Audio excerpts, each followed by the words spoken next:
Hello and welcome to episode 65 of our Conversation to Connect, Let's Get Real podcast powered by Exceptional Connections. I'm Cyndi ONeill-Dady, the founder and chief connector of Exceptional Connections since 2009. So our conversation this week is with the inspiring and beautiful Lisa Fischer, founder of Lisa Fischer Styling, and she's joining us from Renton, Washington. Welcome, Lisa. Oh, so excited to be here, girl. So glad to have you. I'm really excited about our talk today. We're going to be rolling up our sleeves and discussing mental health and our self-image. So I just love that topic that you brought to me and your heart for making a difference in the lives of women and their self-esteem and how they feel about themselves. And so before we dive in, for those who don't know you, I want to make sure that I give you a proper introduction here. Because you're so passionate about making a difference in the lives of women. As a personal wardrobe stylist, image consultant for over 20 years in the image industry, Lisa's expertise is helping women feel confident in their visual appearance by simplifying the getting dressed process. We all need help with that. I know I do. So seeing possibilities that others may not see is one of Lisa's superpowers. Her clients greatly appreciate saving them time, energy, and money. What do I wear, or how do I wear it, are two of the most common challenges Lisa helps women of all ages solve. So Lisa's services range from 1-hour strategy call, a virtual styling membership, to one-on-one private in-person sessions. Today, Lisa's going to demonstrate her signature, well, actually, you demonstrated your signature wardrobe capsule at our recent November event, and that was so much fun. Thank you so much for the racks that you brought and the preparation of the beautiful capsules, getting us ready for fall and being able to create so many different outfits out of, is it 9?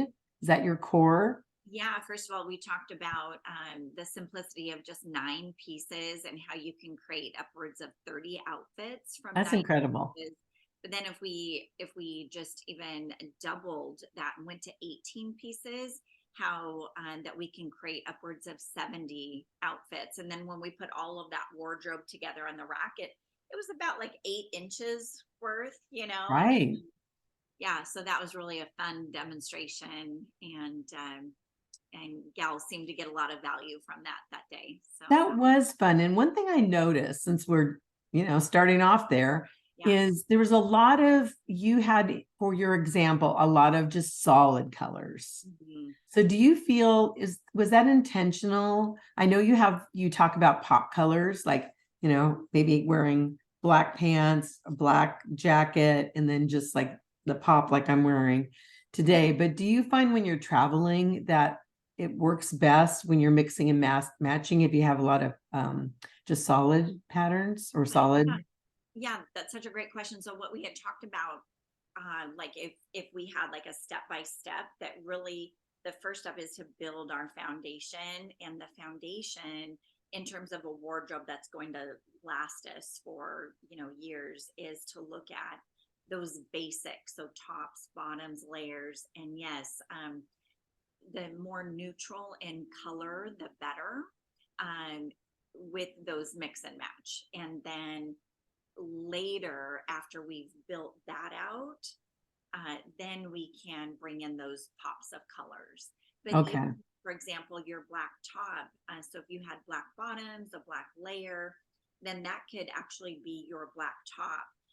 What we were referring to as far as like a pop of color is if you wanted to introduce some other color into your neutral basics. So that could be for example, for you, maybe your red, so maybe you build out your capsule in white and black, and maybe even gray. And then your pop for your signature brand could be the red. Right. Which is so cool. Right. And it's funny that because that's my branding colors, right, for my business.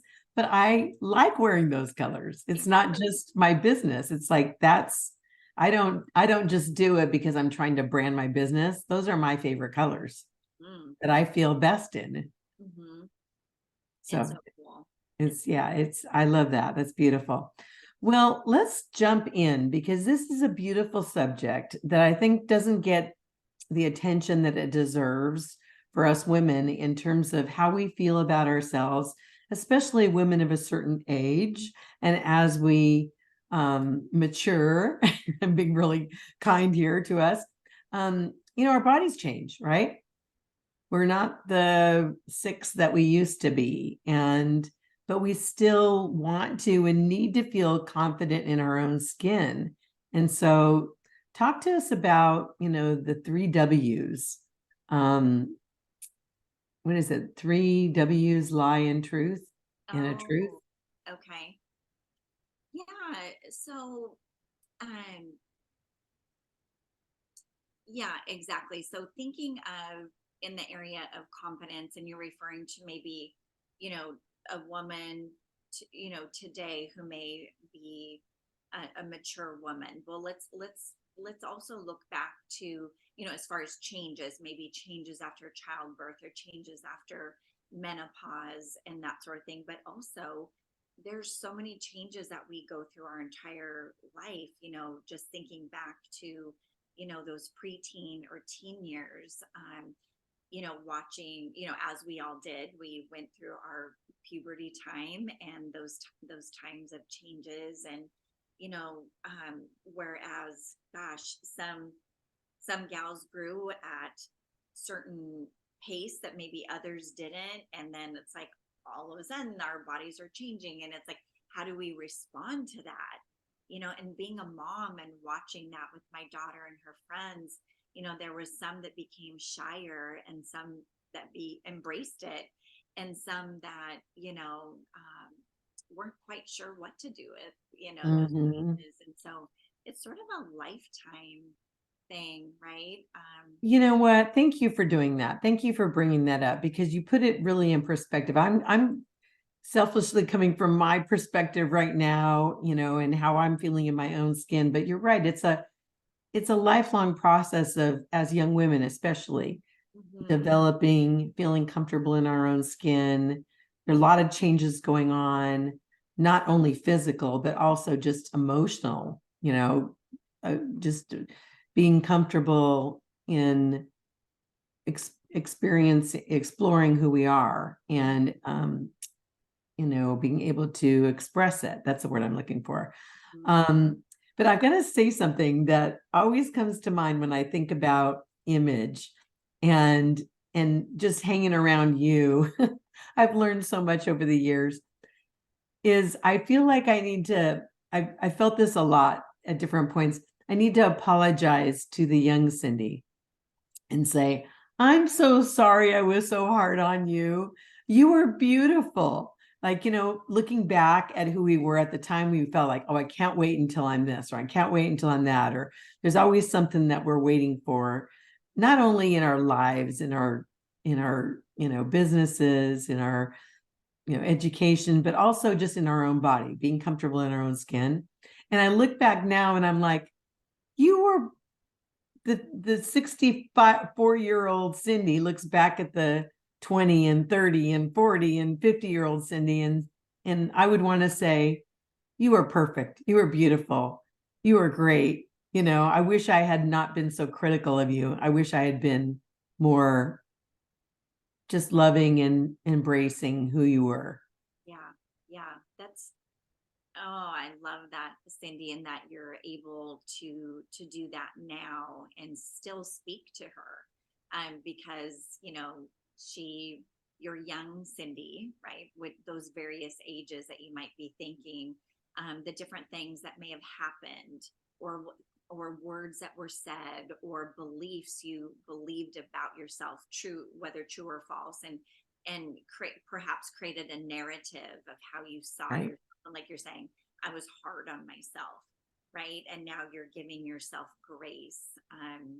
And the fact that, you are saying, apologizing, I just think that's a beautiful thing. And that you're relaxed now and can really see that beauty in, the woman you're created to be and who you've always been. That's really beautiful. Yes, and partly is because, okay, I wish I had been more in tune with that at a younger age, but the reality is I am now. So we can go forward, and I can, be generous with myself now Yeah. and say, okay, I might not be at the ideal weight that I want, and I could give all kinds of, reasons for why I'm the way I am now, but that doesn't do any good. The thing that I want to be able to embrace is just who I am today, the Cyndi today, and grateful for the Cyndi, in the past, and grateful for the Cyndi in the future. And what can I do today to make that Cyndi flourish even more? Right? Yeah, super good, super good. And I think that's where you and I had, talked about this conversation and why it's so important is, we talk about confidence, right? Yes.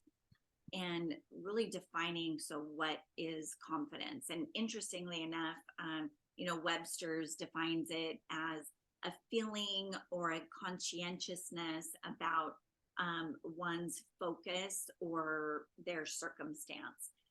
And okay, that's kind of interesting. And but when I look at confidence, I have found in my experience that confidence has a big part to do with competence, and that competency is like an action word. So like with anything we do, I mean, I think of us as infants and toddlers and young people, and then we grow, right? And we learn experientially.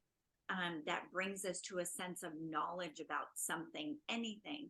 And I feel like it, and as we're talking about self-confidence, it's really the same. And so I love what Mel Robbins says, is that she defines confidence as a willingness to try. It's around action.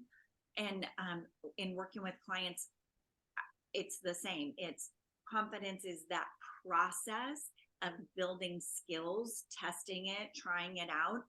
And with every single layer of doing so, that we're developing what's working and what's not and why.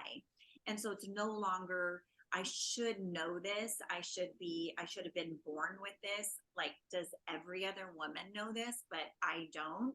And that was really my story. I feel like if there was one word that described me as a young girl and then preteen and teen and young adult, it's one word, and that would be the word embarrassment. That embarrassment led to the lie of I'm stupid and I'm not enough. And so then the belief was everyone else knows how to do all this stuff, from styling to shopping to body care to hair, makeup. Like, everyone else knows how to do this but me. And so then the question is, when we feel that way, if we feel like that, or for those who do, what do we do about it? And I feel like that is the mystery. And over the hundreds of clients one-on-one that I've been blessed to work with, invited into their life and into their closets, is I hear the story, like with the closet and the drawers and the outfits is the story. And so I can confidently say, speaking of confidence, I can confidently say that I believe that confidence is that process of action, like Mel Robbins talks about. And I also believe it is that development of competency, so life skills. I'm pretty much convinced. Wow. I love the way you describe that. And I really appreciate, I always do, every time you share your, any piece of your story, you're always very vulnerable. And I think because of the conversation that we're talking about now, I think it's really appropriate, if you're comfortable with it, of sharing a little bit more about your particular upbringing and what you've been through, because I think it will not only, underscore this conversation, the credibility of of you having firsthand gone through it yourself, but and also to be able to, for anybody listening to this recording, for them to be able to have some hope, because you had a rough beginning. You didn't have the foundation that, I'm just going to say, a lot of us did, right? Not to make it better than worse, because you're right. Even though I feel like I came from a, two-parent, middle class, family of origin, I feel very not prepared, especially as a young junior high girl. And, you're starting to develop our bodies, when to wear a bra, starting our periods and different things. And so there's, even in the midst of the support that I had, there was a lot of questioning and unknowns and even taboos. Like my mom never talked about our period until I had it. Not that this conversation is going to focus on that, but that was just an example of, and then I find out after the fact it's because her mom didn't, and she learned about it the day she started and was in the school bathroom and thought she was dying. Oh, So gosh. yeah, so some of this, no matter what kind of a foundation for a family you have, Yeah. there's always missing pieces that make you feel really inadequate, and like everybody else knows, like what you said, everybody else knows, but I don't. And that's not true. But there are pieces that we don't know, maybe. And Yeah. then there's situations like in your case that there was a lot of different little pieces that had you feel that way. Mm-hmm. But the beautiful thing, before you even share more, is that look where you're at now, Lisa. The beautiful, elegant woman, and you prepared your daughter and you learned things you needed to learn, and so there's hope. Yeah, just God's grace, right? Just Yes. the timing and the grace of God, and to know, yeah, I mean, there's a whole lot that came later in terms of my faith, and really cemented me in my confidence of whose I am, and that I am fearfully and wonderfully made. But that was not a part of my life. I was not birthed into a family that talked about faith. I didn't know any, did not go to church, wasn't around really anyone who did. And if I was around certain friends, I would make fun of it just because I didn't know about it. And I just thought it was so odd that the whole idea. And that was only from a place of not knowing and not being raised with that. But to answer, or to fill in a little bit is, yeah, so my story is that I was birthed into a single parent family. My dad died when I was an infant. My mom and dad were already divorced. And unfortunately, my mom suffered from mental illness, bipolar, schizophrenia, and alcoholism. We were transient, and my first couple of years as a child. So, different homes, different ways of being in different homes. And so it was unstable. Not that I really remember it, but there was just always a mindset of fight or flight that I really was raised with. And so my young years, like that 5, 6, 7, I can remember on my Christmas list, or my Christmas wish list was, like a pair of platform slippers that were, I remember this one, they were at Piggly Wiggly, and they were platform. And I was just like, oh, and to, be gifted with that was everything to me. I remember standing in lines at the food bank, and powdered milk and powdered eggs and all of that. Still today, I just can't eat anything that's runny. It just all brings back so many memories for me. And, being a child where we were in constant fight or flight, what I missed out on was normal nurturing. normal nurturing as far as how we do something and why. And so when I would start doing things like going to lunch at school, right?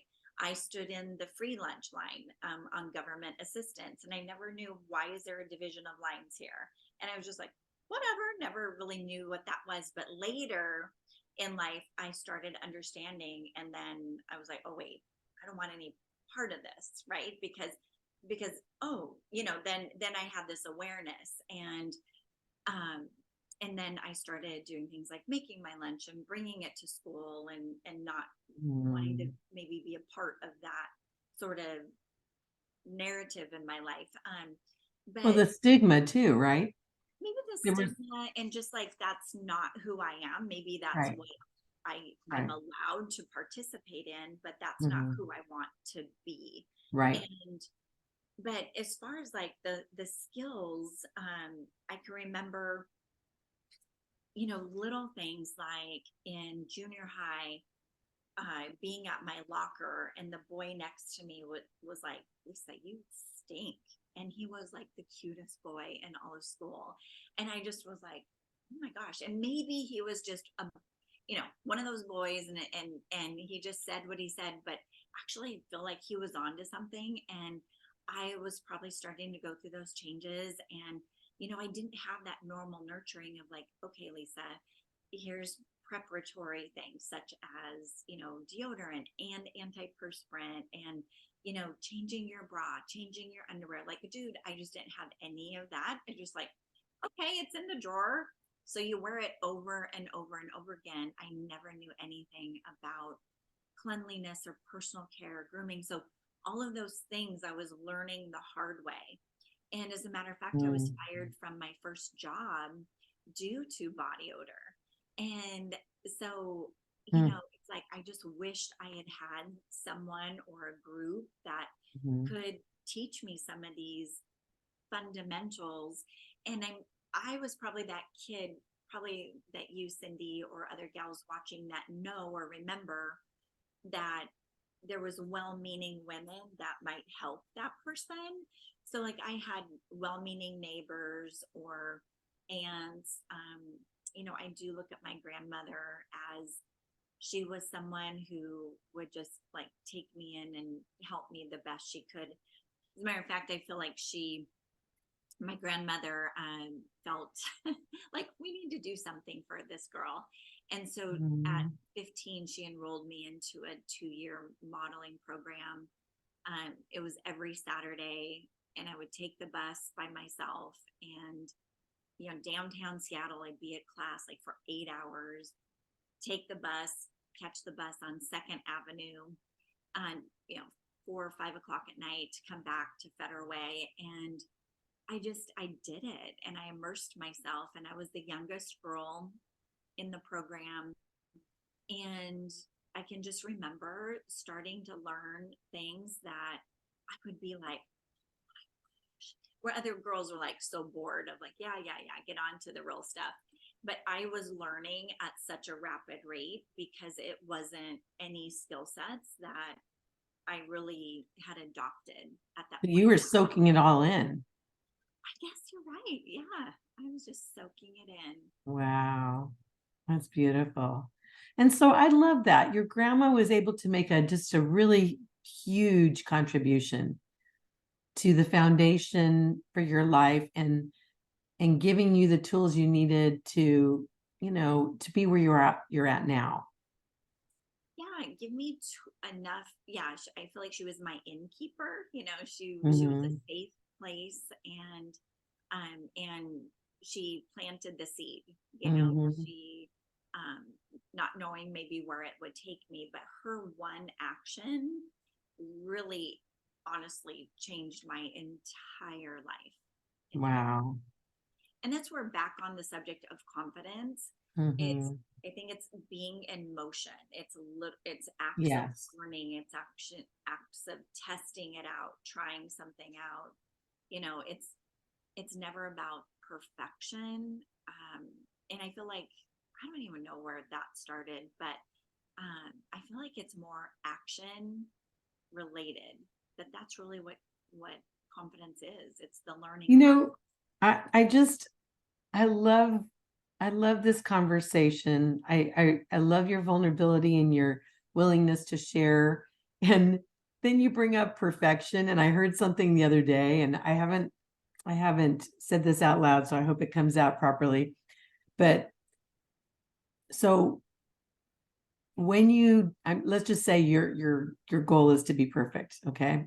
So that's the context here. Not that you want to, but just go with me on this. Mhm. So on your journey to perfection, Lisa, when you get there, let me know, and I'm going to sign you up for the circus, because that will be something that people will want to go to see, because perfection is something that eludes all of us. So if you get there, you're going to be like the bearded lady or something, right? Because it's not something that nobody's perfect. That's the reality. Nobody's perfect. Mhm. And our quest for perfection is, I think, and I'm speaking to myself, this is my journey. My quest to perfection has actually hindered my ability to accomplish what I really want to, because that's the goal. And so now in my journey, that's why I call myself a recovering perfectionist. In my journey, I want to do the best that I can do. I want to be the best Cyndi that I can be. And that's kind of in addition to what I was saying before, is being more kind to the past Cyndis. And I wish I had been more generous and kind with them. But going forward, it's not about attaining perfection, because that's elusive and it's not possible really. And anybody who is perfect would be a real oddity, like we're talking about in the circus. But it's being our best selves. It's being, doing things the best that I can, given the circumstances, given, everything going on in my life right now. Mhm. And the reality is we all have different levels of that. So I tend to give 110% at whatever I do. That's just who I am. Doesn't mean other people have to do that. That's just who I am. I always give above and beyond. That's my personality. And sometimes that's not even enough for me. But we all have to find, like, what is our doing the best we can given the circumstances, Mhm. and Well, then here's be a able real to be life there. here's a real life goal. Like, I don't know if you can hear the dings going on.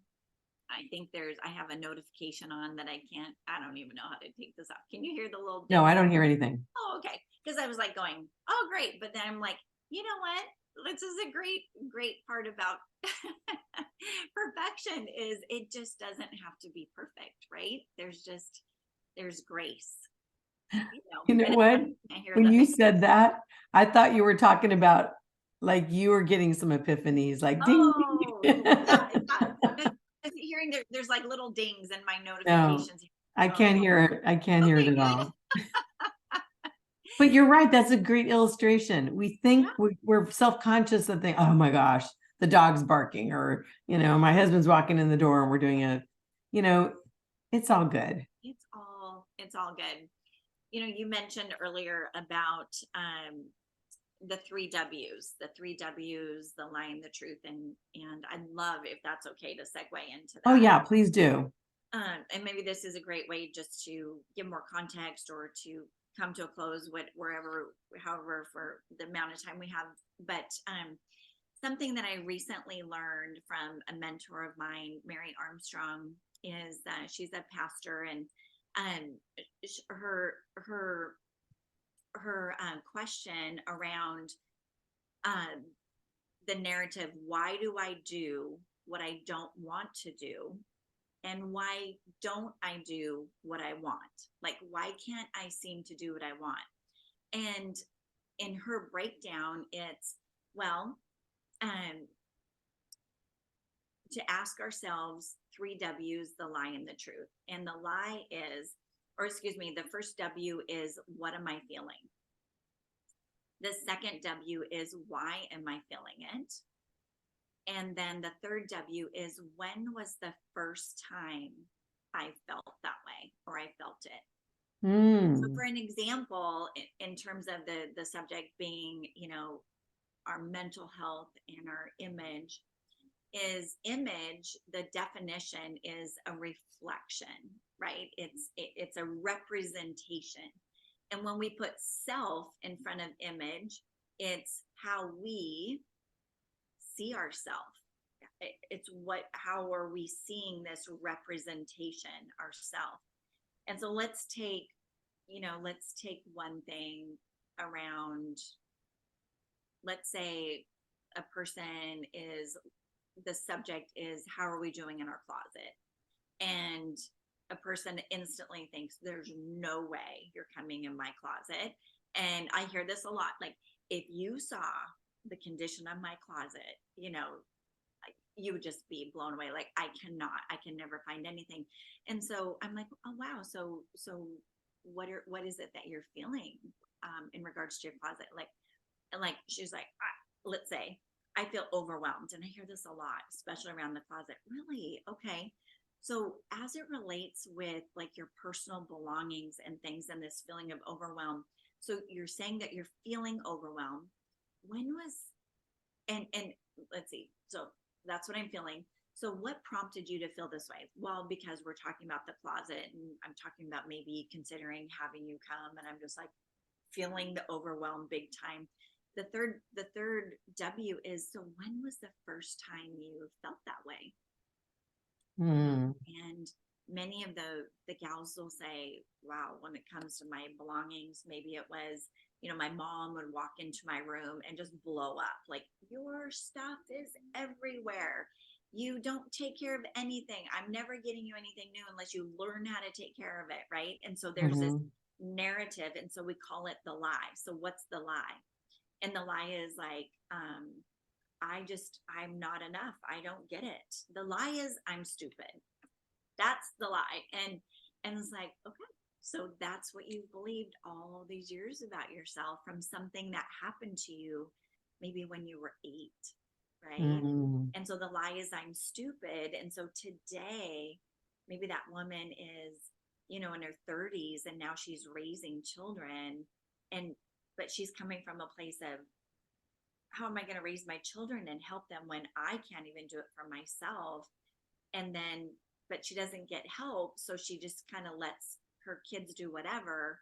Do you know what I mean? And so Yes, it gets perpetuated. it just gets perpetuated, when the truth is, yeah, that might have been her situation from her mom, and yeah, maybe she was a little disorganized, but the truth is not that she's stupid. The truth is that she didn't have normal nurturing, maybe from that mom. Maybe the mom chose to yell instead of sit down with her and teach her, like was my situation. I was that girl where my mom would say, Lisa, I could follow you everywhere in the house, and I know everywhere you've been by everything that is left undone or unopened and where all your clothes are. But I was never once nurtured how to do it, how to put something away, Mm. where to put something away, and why. So, so what we need to bring in is truth, new truth. And that is where we create new neural pathways Mhm. into building out, actually, I am smart. So Mhm. going back to confidence, it's building, having some new skill sets introduced to us, and then having a safe person, safe people, perhaps in a safe place to take steps, and then to be recognized and to acknowledge. And then, how's that working for you? Okay, do we go this way next, or do we go that way? Now let's take another step. And that was my experience. Wow. And so I had a system in my life that as an adult I stepped into. So now that's what I'm doing, really, with Image Strong. Back to the images, the representation, right? And then strength. So let's build confidence with action. So it's now Image Strong. So oftentimes people are like, Lisa, I don't know if I can have you in my closet. And I'm like, let me guess, because you feel you're going to be judged. Kind of like back to the mom pointing the finger. I'm like, There is zero judgment. It's hashtag, banish judgment, banish perfection. It's like there isn't none. But what we will be doing is building confidence, one action step at a time. Hmm. Wow. And I love what you said about replacing lies with the truth. And that's what it is, right? Through the actions. Yeah. And, I really, I think about your journey and what you've shared today and what I've heard in the past. And it's so God, that he does redeem the years, the locusts have eaten, that in bringing you through that journey and the things that you've experienced, it's only giving you more credibility with the women that you're able to mentor and support, because you have a very difficult situation that you've been through. And in the midst of that, God's brought people like your grandma, and I'm sure you could name many other people who have been there for you during your journey and supported you through that. And you're able to be that person, like we talked about earlier, that's that light, that beacon. And not to say, oh, Lisa, because you are beautiful, you are gracious, you are, amazing and beautiful in how you present yourself. And you've had to learn each step the hard way, right? To get to where you are now. So that, again, that gives hope to others. And the thing that comes to mind to me is it became a guiding light for me as a single mom, raising my 3 children, a girl and 2 boys. And I had to really, I'm the educator in me too, just being able to understand how to support them, how to best support them. I homeschooled them for many years, created a homeschool co-op. And so my mantra that I think fits in with what you were just sharing was affection, correction, direction. So letting my kids know that they're loved, right? Unconditionally loved, no matter what they do. I might get upset at them. I might get mad at them. There might be restrictions, but I still love them. And then correcting them, telling them, hey, this is something that we don't do, telling them maybe why. But then the piece that I think is often missing is direction piece. It's not just yelling at our kids or whatever.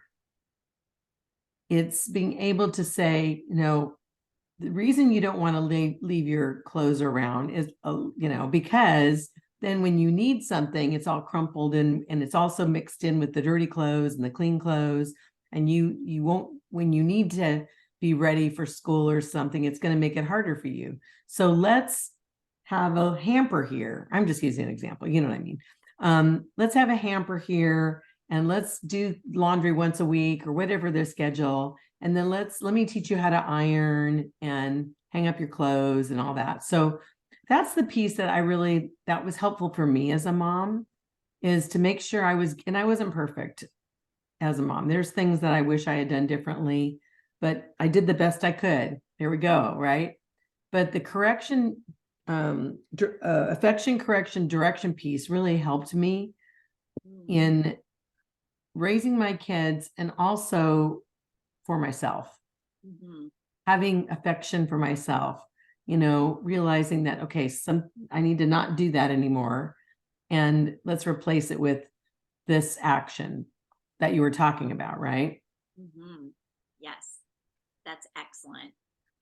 So if I were to take maybe a direction piece, one of the things that when working with clients one-on-one or in our group coaching program inside the Image Strong Connection, what we talk about is creating I am statements. They are affirmations, and they're really triggering the brain to think,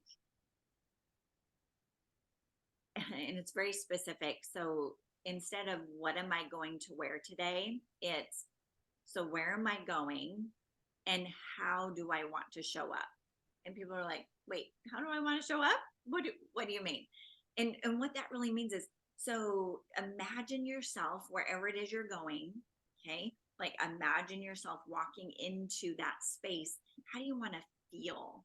How do you want to be perceived? Although we're not controlling how people perceive us, but yet how are we wanting to step into that space?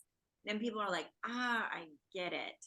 So we might mind map it a couple of different ways, and we can start out by saying, okay, so if you look at your life, if you zoom out for a second and go, all right, on a monthly basis, what are those different things that I do? Where are those specific places I go? So it could be, what do I do for my work? What do I do for play? What do I do for my social time? And then creating an I am statement for each of those places. So for example, the other day, two women in the exact same industry created an I am statement for their professional life. And one said, and I recommend 3 words too. So one said, I am sassy, I am bold, I am memorable. And the other one was, I am kind, I'm approachable, and I'm professional.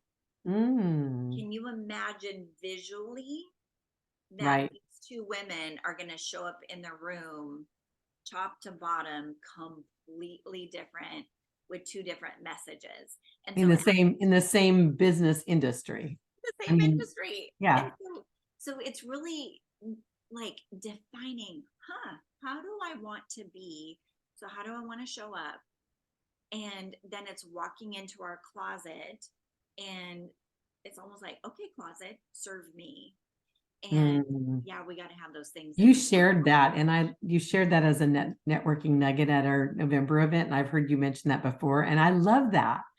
It's just instead of the other way around, right? Mm-hmm. You're commanding your closet.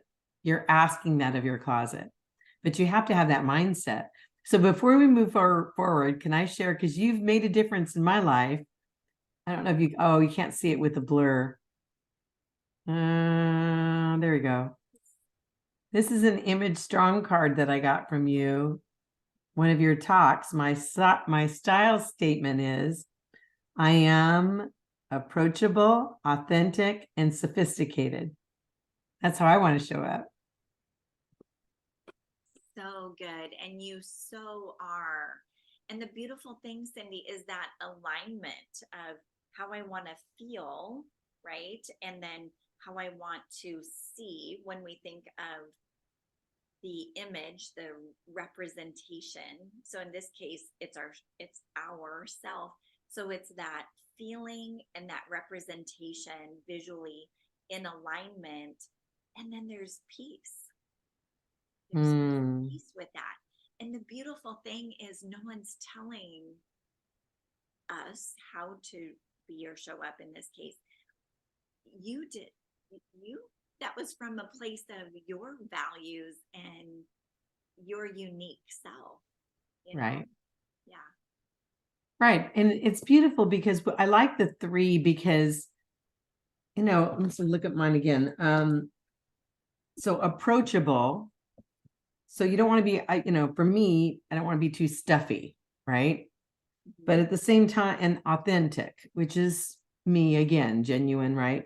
But at the same time, sophisticated. So it might sound like it's like sophisticated, but approachable. But see, for me, that feels, what is the word I want to use? Coherent? No. Congruent. That feels congruent for me. Mm-hmm. The words might sound like, wait, sophisticated and approachable. That sounds very polar, opposite, but for me, it feels congruent. Yeah, I love it for you, actually. I really love it. And it's who you are. Like, it really explains who you are. And so I would say it is an alignment, Cyndi. And whether it's here on Zoom or you in person or you in one of your beautiful cards that you send, that is that image, and that is what stays with me about you 100%. So, this is a really powerful, and I am statements are powerful in and of themselves. In the Bible, those are the most powerful statements there are, because I am that I am is our creator, right? And we're being able to really get to the core of who our authentic selves are. And it's different for each and every one of us. So I think the 3 is a really magical number. Mhm. You know, I'm Mhm. thinking about it for my faith, that it's the Trinity, but it's also an important piece that, and does this change, do you find, with people? Do they have seasons where maybe their their I am statements are different, or do they tend to be more consistent over a person's lifetime? Yeah, it could be like how a person just overall wants to show up in the world, and yet it could change for situations. For example, it might change, say, for a date night or girls' Mm, night out or special occasion. Um, Maybe it's a weekend retreat, right? So it's right. the practice of the 3 words. So for a retreat, it could be, I want to be cozy, comfortable, approachable. Or date night, it could be, I want to be flirty, sexy, fun. Hmm. And but the idea is that we're engaging the visual Hmm. aspect and the feeling, Hmm. with what that is for us as an individual. And then as we test it out and we learn from it, and we go, next time I'm going to do this, or wow, I can actually go another level, um, sexier, or add more sequence next time, because we're learning more, and we're kind of getting our space, right? Hmm. And Hmm. and then we grow our confidence. And I'll tell you what, here's an area, if I can just share with you, oh my goodness, here's an epic fail, like Lisa Fischer, epic fail. No way. This is around the subject of, and this isn't that long ago, and it's around the subject of travel. I used to tell my husband that I hate to travel. Like, do not, do not expect that we will probably be doing a lot of travel together. I can remember 10 years ago sharing that with my husband. And that was because I came from the place of, I don't know, right? That was my foundation. I don't know how to do this. I don't know what suitcase. And then when I do get the suitcase, I don't know how to pack it all in there. And when I get somewhere, I don't know what to do. My husband, though, professional salesperson, knows exactly how to pack, very systematic, and he has a system before, during, and after travel. Amazing. Me, not a clue. And so went to Hawaii with Jessica Butts, and if she was right here in this group, she'd be going, mm-hmm. And I get there, and my one suitcase was 66 pounds. And it was because I thought, well, I might want to do this and I might want to do that. So I just put it all in the suitcase, and I get there and I open my suitcase, and Jessica's like, what are you doing? Like, Lisa, why do you have 6 pairs of jeans? And she's looking at I'm like, well, I didn't know. And that is the point. I didn't know. And how about you, to the viewer who's watching this video? It's like, if we don't know, then there's obviously there's not a lot of confidence in that. And so from that terrible experience of paying $150 each way to Hawaii just for one 66-pound suitcase, I said, never again. I will master this. And I dove in, and now have helped dozens upon dozens of women travel the world in a carry-on, with a succinct, proven system that gets rave reviews every single time. You're And that amazing at that. And that's true. For the listeners, Lisa went to Israel. Was it this year or last year? This is year? this year. This year. And you did some videos on it, and you shared at our community, and you even brought your your suitcase to us and showed us. This was it 2 weeks? Yeah, it was, a little over 2 weeks. Mm-hmm. Yeah. And it was everywhere from 75 degrees to 45 degrees. So there had to be a complete, change of types of clothing for the various cities that we would be traveling in, from The Tel Aviv, climates, yeah. Jerusalem, climates. And so I guess what I'm saying is, like, just because we don't know something doesn't mean we suck and we're stupid. And so therefore we are nothing, and others are better. And we are just one of those who we're just terrible and we're bad. And Yeah. Like I guess I missed the boat, it's the end of, no, we can yeah, learn. We we can can build, learn. we can learn skill sets, right? Yes, and we can do it together. And learning can be affordable. And here's the other opposite end of that is it doesn't mean that we have to become an influencer or we need to purchase everything an influencer is selling and then rack up our credit card and feel like we have to have all of the this or that every influencer is selling. It's like we don't have to go in those ditches from I do nothing to now I spend $10,000 a month on it. Can be this I can do more with less. I just need to know what those pieces are and how to do it. And that's where you know that's why I do what I do, is for the woman who says, so can we go on a journey together, and what is it that how do I start? You know what I mean? Yes. And Lisa, you have so many resources. And so talk to us about, as we're getting down in our time here, another 5 minutes or so, share with our listeners who are really like coming along this journey with us and saying, gosh, I have hope. I'm encouraged. And what's standing between me now and, the me that I believe is possible are skills. Yeah. Right? Different skill sets. So you offer so many resources. I know you have your Wardrobe Wednesday, so people can get on your newsletter, check out your website. You and I have a skill shop coming up. You do speaking engagements, you do one-on-one with your clients. So tell more about what I just fleshed out. You have so many options that you offer and so many opportunities for people to be able to work with you. Yeah, I'm definitely excited about everything you said. The skill shop coming up on January 13th. I'm really looking forward to it. Divalani style, with 12 women, I believe is what we're saying, 12 to 15 women. Mm-hmm. And so if that's something you're interested in, that will be on the Exceptional Connections website. And then for those of you who want to know more about Lisa Fischer Styling, it's lisafischerstyling.com, and Fischer's Fischer. And right now, something that is brand new is for everyone who's listening on the call is you're invited to something called Image Strong Connection.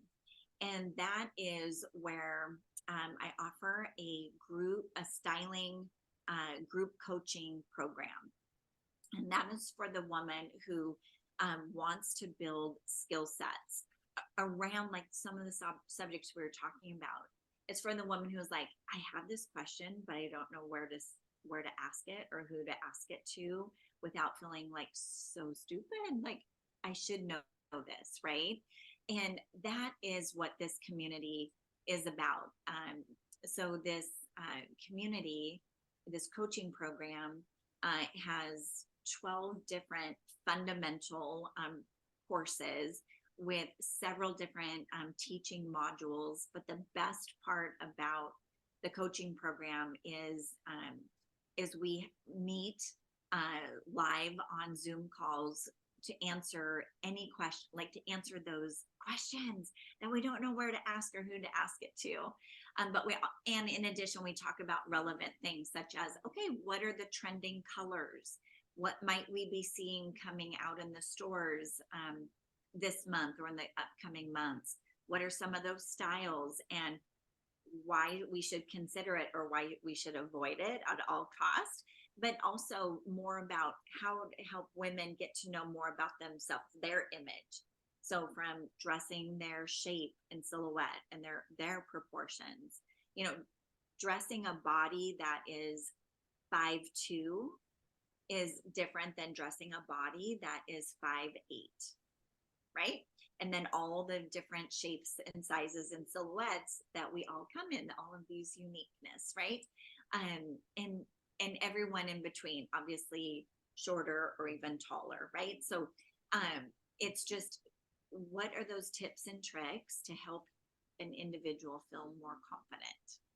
So, And I how, love, oh, I'm go sorry, ahead. go ahead. No, you go ahead, hon. I was just going to say that ties back into the skill shop that Lisa and I are going to be collaborating on. She mentioned it's January 13th of 2024. So coming up. And so there's opportunity to be able to participate in it if those are you are listening to the replay. But Lisa, we did this earlier in the year, and it was a lot of the women who attended were saying, we need to do this annually. And Yes. so Lisa does go through and shows us how to measure our inseam, identify what our body type is, the colors that, based on our complexion and our hair tone and all that, the colors that work best for us. So all those basics, Lisa is masterful about helping people with. And then with this particular skill shop that she's offering, it's Image Strong 2.0. So she's not only going to lay the foundation for everybody, but also build upon that and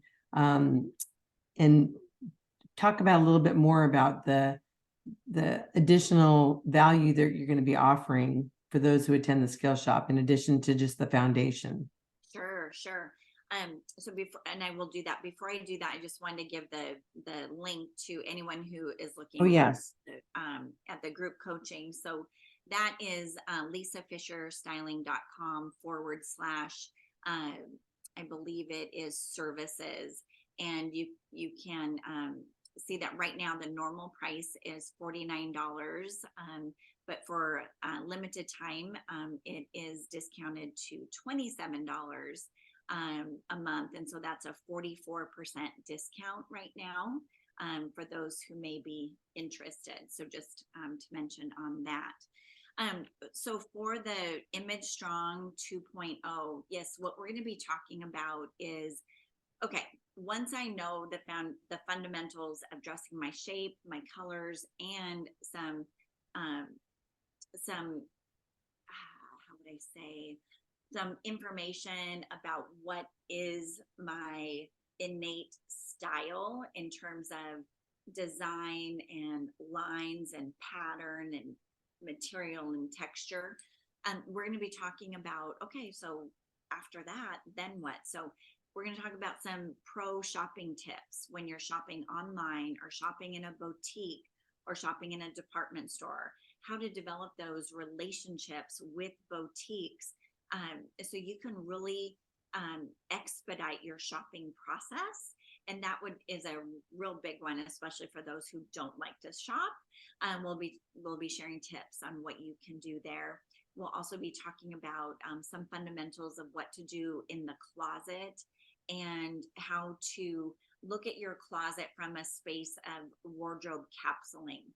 So at the actual boutique, we'll have different looks already curated and talk about, okay, so if you like this color scheme, this light medium color, here's some different pants layered with tops and jackets. So here's one idea, here's a second idea, here's a third idea. So it's really going to be visually inspirational and stimulating, and just to see the ease in which it can be done. I love this. This is so exciting. And I love that you are, the skill sets are so important, right? To empower us to be our best selves. Yeah. Definitely. Well, it's back to the confidence, right? This is just a step to take some action versus sitting at home, wishing you had outfits, wishing you felt confident. And this is a step for a really affordable, way, and with someone who cares about you and and will not say anything negative, like maybe those people who have talked to us in our younger years. This is really a safe place in which we can grow our confidence by taking some action. Oh, that's beautiful. So I'm going to put you on the spot here for a moment, just as we close, okay? Yeah. Because I know I heard you say this before. So, in general, women tend to look at their closets as let me see, I want to get this right. I have a lot of clothes, like a full closet, but nothing to wear. Mm-hmm. So how would you respond to somebody, just in closing, that has that sense? Like, my closet is, bursting at the seams, yet every time I go to it, I feel like I have nothing to wear. What kind of hope can you give women who have that feeling, but they feel stuck? Well, number one, I would just want to acknowledge that feeling of overwhelm, right? Just acknowledge. And then also, I would share with that woman that would it surprise her that 9 women out of 10 that I talk to feel the exact same way? And that I really do believe that it's most likely because we might have missed out being taught in our growing up years. And it wasn't maybe reinforced in our education system or other places, church, or in our place of employment. There was just no additional learning. It wasn't even in home ec. So it's like, why should we know how to do this if it wasn't taught? And so it would just really be acknowledging her and letting her know, like, it's okay, and I get you, and so do so many other women. And yet a step would be to actually bring everything that's in your closet, bring it out of the closet, and lay it all out, try things on, and then walk through a method of trying everything on, standing in front of a full-length mirror and just saying, does it serve you from a place of fit and flattery, the color, and is it in a style that you enjoy, and does it serve you in your lifestyle anymore? And if the answer is no, then we get to very gently honor that piece was in our closet and it served us, perhaps, or even if it just sat there. But then we get to release it and let it go. And here's the thing. I always think about that piece of clothing of, with my obedience to release it, is who else could benefit from that piece of clothing. And you know who can? Is families like I came from. Families raised in Section 8 housing who are living in their car and don't have clothes. Where could these clothes be serving another woman and human being right now? Right. It's hanging in our closet instead. I feel like that's what I would say. Lisa, that's beautiful. So anybody who's, inspired by this conversation today and feel like we're talking, Lisa's been talking to you and giving you hope and encouragement, reach out to Lisa, lisafisherstyling.com.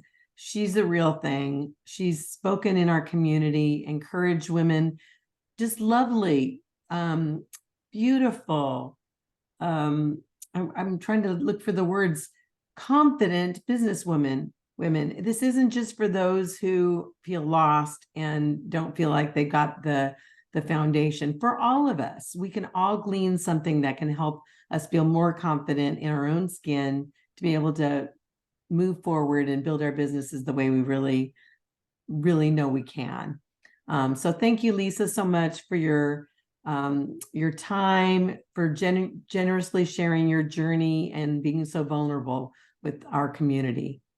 You're so welcome. Thank you, Cyndi, for this opportunity to share. And I just pray that it really does bless someone and give someone hope to take a next step for them. Well, you've even encouraged me in so many ways too. So thank you so much. I just want to, in closing, say to everyone, remember to make every connection an exceptional connection. And again, thank you, Lisa. Anybody interested in getting a hold of Lisa, check below in the description, and I'll also put the link for the skill shop that's upcoming. Love to have you join us if that works for you. All right. Thanks so much.